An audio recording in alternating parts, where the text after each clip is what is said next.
Let's pray po. Hallelujah. Lord, inaamin ko po na ako'y makasalanan. In Jesus' name. Amen. Amen.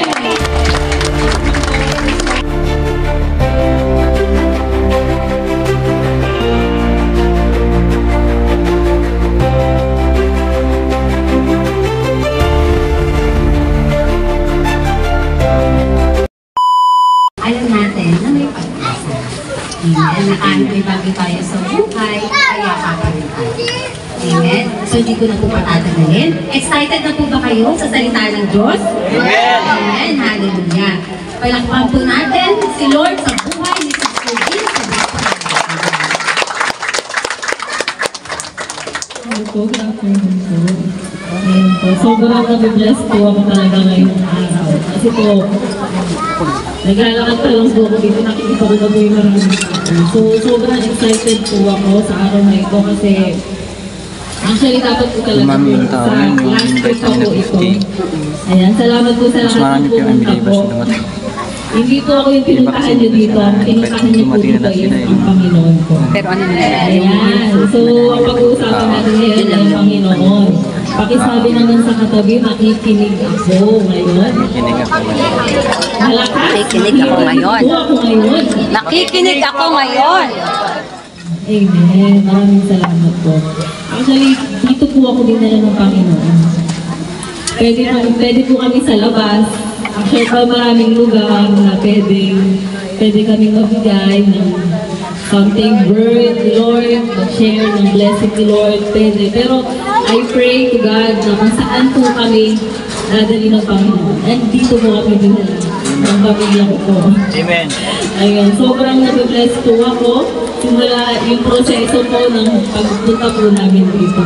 So bago ko po ito i-share sa inyo, una po akong nabless dito sa salita ng Panginoon.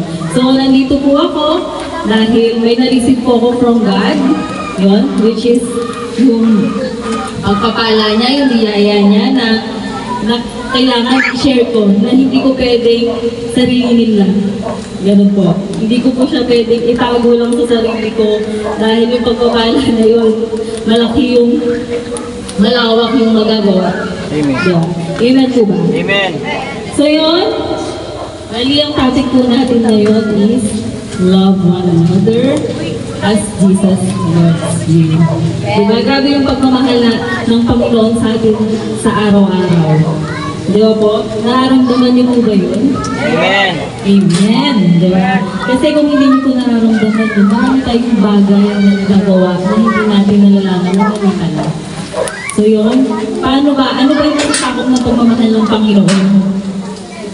Ano po ba yung nagagawa? Ano po ba yung nagawa ng Panginoon para sa atin? Yung magmamahal na yun. Diba? Number one, acceptance. Tinanggap niya po tayo. Tinanggap niya po tayo kahit tayo po ay makasalanan. Diba po? Sino po dito yung perfecto? Diba po? Wala po. Sino po dito yung perfecto? Diba wala po? Diba wala po? Diba? Wala. Diba po rin po tayo makasalanan kahit na anong sitwasyon sa araw-araw, pag-gising, ganyan. Sa anong sitwasyon man po ng buhay, sino nakakausap natin, nagagawa natin ang mali, nakakapag-react tayo ng hindi maganda, di ba? Kapag hindi natin, halimbawa sa tao, kapag hindi natin natanggap ang isang tao, ano yung pumapasok sa isip nyo? Ano yung napipil nyo pag hindi kayo tinanggap ng isang tao? Or hindi mo tinanggap ang isang tao? Di ba? Parang inis na inis ka sa isang tao pag nagkamali ka. Kapag nagkamali siya, di ba pag nakita mo pa ng isang tao, may inis ka na? Di ba? Pag hindi mo siya matanggap doon sa pagkakamali niya, o sa mag-asawa po. Sino po yung mag-asawa dito? Ayun po. Sa mag-asawa po.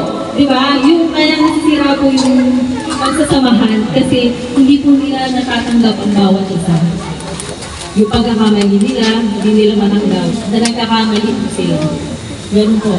Kaya napaka-importante po yung pagtanggap sa bawat isa. Kasi nandun po yung pagmamahal. Yung pagmamahal na ginawa ng Panginoon nandun din. Magagawa natin tumanggap sa kapwa natin kung nakarisip tayo ng pagmamahal galing sa Panginoon po. Amen po ba? Amen. So, kailangan natin tanggapin. Diba? Tanggapin natin yung couple natin. Yung mahal natin sa buhay, yung kapatid natin. Kahit nakakainis yan. Di ba? Pagising sa umaga, di ba? Minsan, nasisira na yung araw natin kasi minsan nakakagawa, yung parang iinisin ka talaga. Pero hindi, magiging kalmado kapag tinanggap ko yung mga mahal natin sa buhay. Amen. Malalas yung stress, di ba? Actually, yung tinuturo ko po na to, ako po yung number 1 na tinuturuan talaga. Kasi bago po ako dumating dito, talagang sinusubok po ako. Itong binigay na word sa akin ni Lord, ako po yung talagang ilang araw ko talaga acceptance. Yan, yung pagtanggap po, paano po ako mag-react, pero talaga yung kaaway ang bilis. Talaga nakaabang sa corner ng buhay ko. Ilang araw po. So yun, number 1 po, acceptance. Pagtanggap po, kasi ang Panginoon po, tinanggap tayo, kahit hindi tayo perfecto. Diba? Kahit makasalanan po tayo, tinanggap tayo. So, kung ano po yung natanggap natin sa Panginoon, yun din po yung ibibigay natin sa kapwa. Amen po ba? Amen. So, number 2 po, repentance. Ayan po, pagsisisi. Diba? Pagsisisi sa ating mga nagawang kasalanan. Sino po dito? May mga tao po kasi na na hindi po marunong tumanggap ng pagkakamali. Diba po, meron po. Diba? Yung hindi po mahuli na, pero hindi pa rin umaamin. Diba po, mga boys? Diba po, huli na, pero hindi pa umaamin. So, may ganun po. Diba? Pagsisisi. Diba, pagka hindi ka naghingi ng sorry dun sa tao mo, ginawa mo ng masama. Diba mabigat sa loob na yun? Diba nasasaktan natin sila? Pero dahil masaya tayo na nagkamali tayo, go lang, okay lang yan. Okay lang sa tao, ganyan, di ba? Hindi tayo maamin sa mga pagkakamali po natin. Bilang nature na ng tao, okay lang kasi kampante ka na. Okay lang.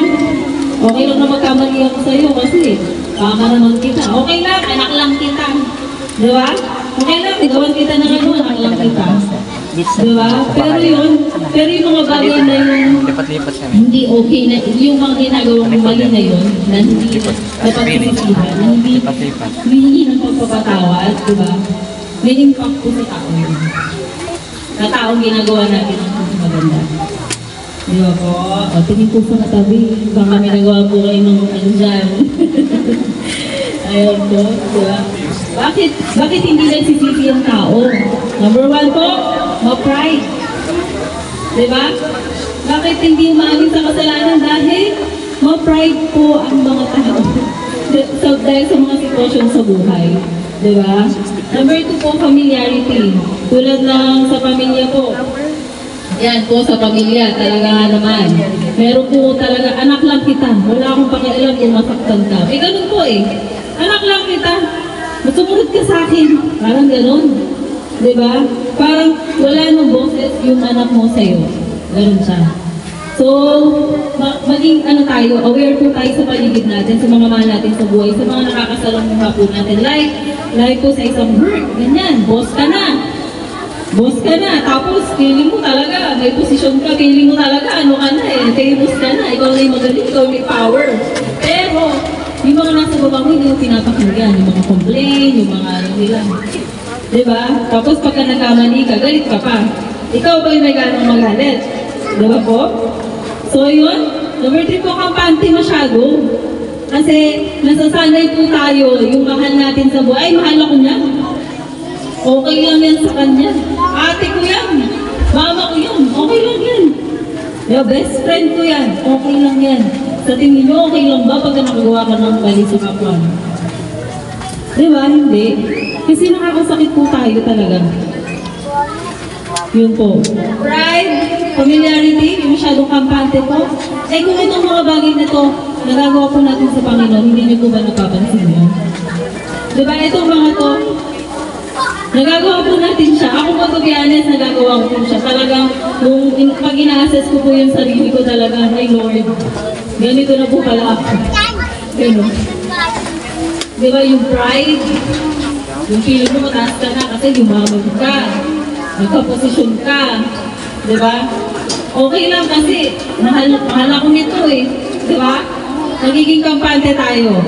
Pakisabi naman sa katabi, huwag kang magpakampante. Ayan. Di ba? Grabe. Parang pag iniisip ko pa lang na ginagawa to natin sa Panginoon, nakakalungkot pa rin. Nakakalungkot siya na mataas yung pride natin sa Panginoon. Pinagyayabangan natin ang Panginoon. Feeling natin lahat kaya na natin. Parang sinasabi natin sa Panginoon, ay, hindi kita kailangan, Lord. Kaya ko to. Di ba? Kahit hindi natin sinasabi, pero yung ginagawa natin, hindi natin naaalala ang Panginoon sa mga bagay. Di ba? Napaka-importante po na kasama, bahagi siya ng buhay natin sa araw-araw po. Simula pag-gising, yun nga, pag-isip po, sa blessing. Kailangan po natin naintindihan, maunawaan po na lahat ng bagay, lahat ng nangyayari sa mundo ay galing naman po sa Panginoon. Ganun niya po tayo kamahal. So, mag-repent tayo sa Kanya. Sa Kanya po at sa mga tao, nagagawa natin ang mga kasalanan po. Sino po ba dito yung may galit pa? May galit pa sa puso. Bitawan niyo na po yan. Diba po? Next po, ito po favorite ko po talagang naririnig ko. Last na po ito. Pinaka-favorite ko po talagang naririnig na preaching to, message to, and ito po talaga yung tinuro sa akin ng Panginoon, which is yung forgiveness po.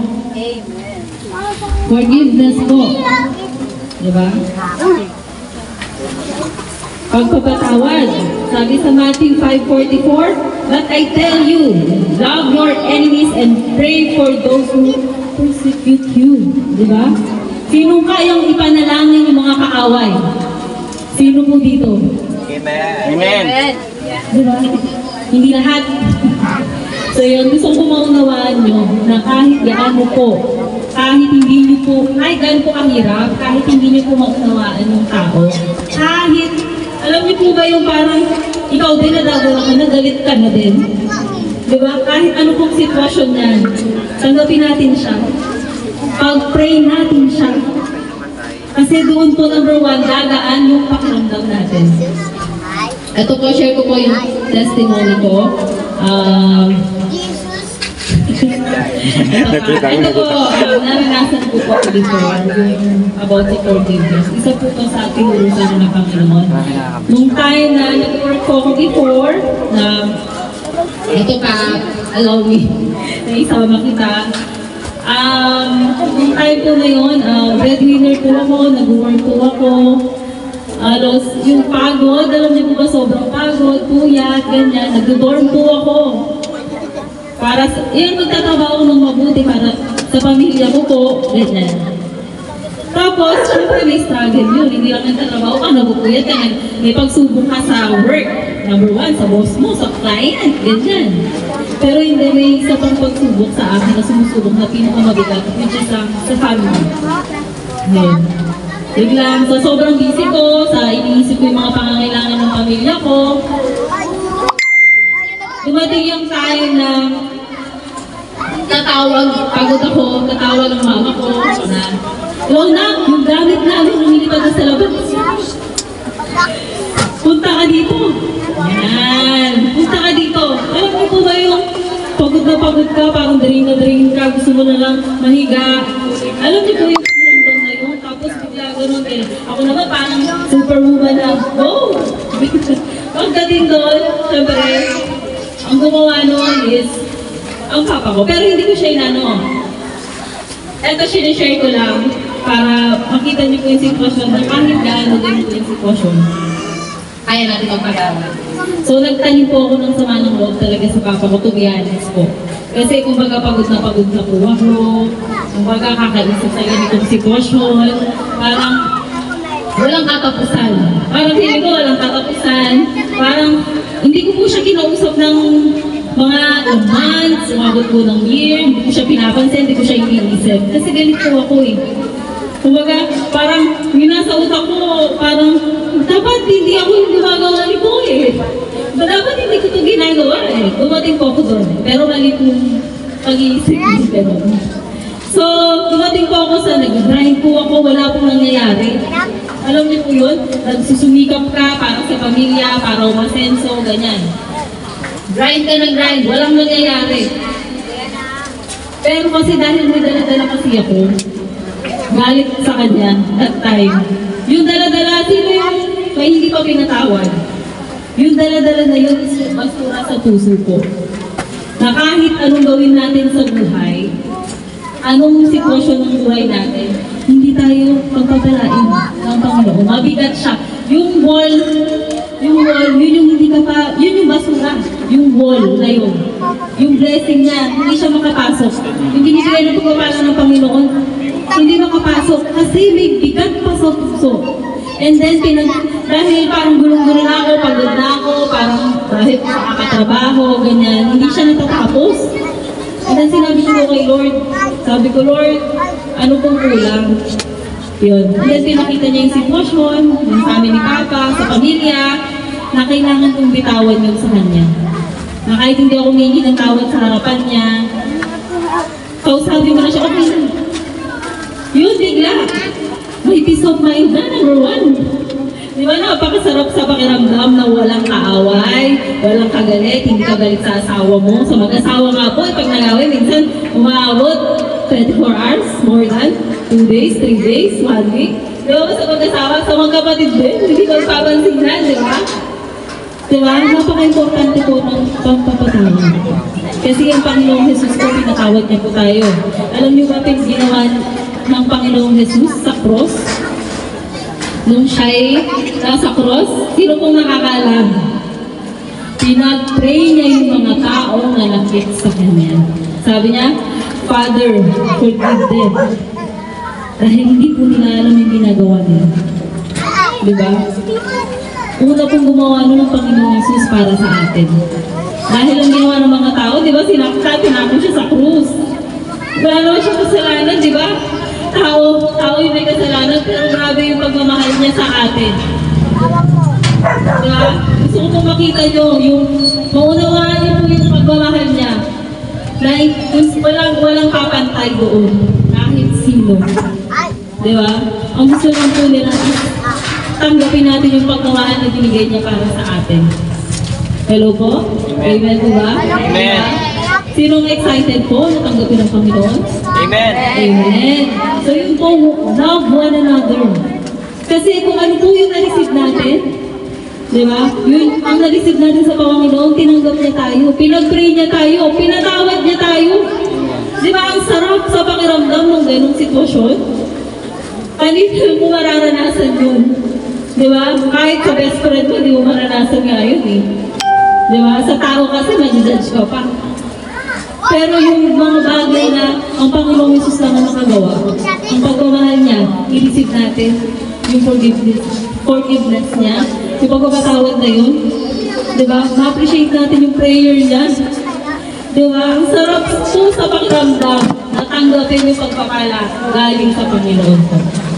Diba po? Amen po. Amen. So yun, nandito po ako dahil nandito po kami. Si OG Angeles. Nandito po kami dahil may purpose po ang Panginoon. May plano po, may magandang plano ang Panginoon. Bakit andito po kami? Kami ng pamilya ko, and sila Pastora Virgie, yung mga tumulong po sa amin, si Kuya Dong, si Ate Rose. Andito po kami para i-share sa inyo kung ano po yung naranasan namin. Which is ano po yung mga love ng Panginoon. Yung pagmamahal ng Panginoon sa bawat isa. Alam niyo ba, mga kids, share ko lang po. Dati po kasi, laman din po ako ng Bible study nung bata po ako. Ang dahilan po bakit po ako nag-a-attend, kasi dahil may pagkain ko. Ayun po talaga yung number one na dahilan ko. Wow, may pansit canton dito. Wow, may Faji bar. So, babalik ako guys. Kasi, nung time na yun, mayroon po talaga yung buhay. So, ganito pong sitwasyon, sobrang malapit po sa puso ko, yung mga ganitong sitwasyon po. So, nung lumanakad pa lang po kay Lord, grabe. Grabe yung blessing, grabe. Naging ganito din po ako. Ni-remind po ako ng Panginoon sa ganito. ganitong sitwasyon. Naging ganito din po ako, nandyan din po ako. Minsan din po ako nandyan sa upuan niyo. Na dati po, ganun po, kasi wala po kami pamakain sa bahay. So ako po kasi, mag-start po ako eh. Kung saan may pagkain, doon po. Catholic po ako noon. Pag may prosesyon po, ayan. Pagkatapos diba ng prosesyon, ipuan, sino po nakakata? May pagkain po doon. Pupunta din po ako. Sa Bible study, yan po, mag-attend ako kasi kailangan ko na may pagkain po. Hindi po ito masama. Hindi po masama. Kasi yung dati po nakaupo dyan, ngayon po nagbibigay na din po ng pagpapala. Galing sa Panginoon po lahat. Amen po ba? So, ibig natin po yung pagmamahal ng Panginoon. Yung gift na na-receive po namin, kung na-receive po, tanggapin po natin. Sino po excited na? Amen. Ngayon po lahat po tayo ay tumayo. And tumayo po tayo. Dahil tatanggapin po natin ang pagpapala. Ito pong prayer na to, sabihin po natin. Especially po sa mga first timer po. Taas po ang kamay lang ng first timer. Amen. Praise God. Hallelujah. Ayan. Ito pong panalangin na to, sumabay po kayo. Sumabay po kayo sa panalangin na to. Sambitin po na mula sa puso po. Ayan po, mula sa puso po. Uulitin niyo po yung sasabihin ko. Ayan po. Let's pray po. Hallelujah. Lord, inaamin ko po na ako'y makasalanan. At hinihingi ko po ng kapatawaran ang aking mga nagawang kasalanan. Pumasok ka sa aking puso at buhay. Maghari ka bilang Panginoon at tagapagligtas. Panginoong Jesus, maraming salamat po sa pagmamahal, sa pagpapatawad, at sa buhay na walang hanggan. In Jesus' name, Amen. Ito natin ang bawat isa. Ayun po, sobrang isa pa po palakpak para sa Panginoon. Ayun po, maraming salamat po sa inyong lahat. Yung mga message po na binigay po ng Panginoon ay nasa puso, nasa isip, dalhin po natin.